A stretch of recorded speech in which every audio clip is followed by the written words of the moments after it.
Hey guys, welcome back to my channel. సంబరాల రోజు video అయితే నేను అప్లోడ్ చేశాను కదండి. ఇది సంబరాలు నెక్స్ట్ రోజు ఏం చేసామనేది ఈ వ్లాగ్లో మీకు కనిపిస్తుంది. సో అర్లీ మార్నింగే నెక్స్ట్ రోజు లేచామండి మేము. అప్పుడు లేచి ఆ దేవుడి బుట్ట అయితే కింద ఉంది కదండి, అందుకే ఏం చేస్తారంటే ఈరోజు మీద పెడతారండి. సో దానికోసం ఆ బుట్ట లోపల ఏవేవో ఐటమ్స్ ఉంటాయి దేవుడికి సంబంధించింది, అవన్నేమో దాసుడు లోన పెడుతున్నారండి. ఇక్కడేమో ఫుల్గా గుగ్గులు దీపం అయితే మాయ వేస్తున్నారు. ఈ దీపం అయితే ఫుల్గా ఉండాలని దేవుడు బుట్ట మీద పెట్టే ముందు దేవుడికేమో ఉయ్యాలో కొంచెం ఊపుతారండి. ఆ ఉయ్యాలు ఊపినప్పుడేమో ఉయ్యాల పాట అనేది ఒకటి ఉంటుంది, అదైతే ఇక్కడ పాడుతున్నారండి. ఈ పాట అయితే గొల్లోళ్ళు పాడారండి, చూడండి చాలా బాగా పాడారు వాళ్ళైతే.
ఇక్కడ వచ్చేసి దేవుడి దాసుడేమో మీద నుంచి అట్టుపండు అయితే వేస్తున్నారండి.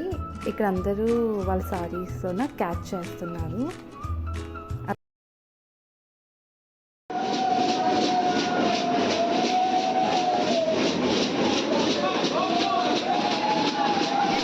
నెక్స్ట్ దాసుడు ఏమన్నారంటే నాన్ వెజ్ ఏమో ఒకవేళ తినాలనుకుంటే ఆ రోజే తినమని చెప్పారండి.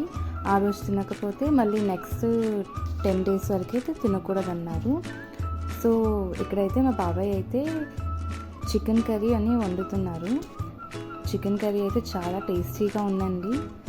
అలా కర్రల పొయ్యి మీద ఉంటే అని టేస్టే వేరేగా ఉంటుందండి. మీలో ఎవరైనా కర్రల పొయ్యి మీద చికెన్ ఎప్పుడైనా టేస్ట్ చేశారండి? ఒకవేళ చేస్తుంటే ఎలా ఉందో కామెంట్ సెక్షన్లో కామెంట్ చేసి చెప్పండి. Okay, bye.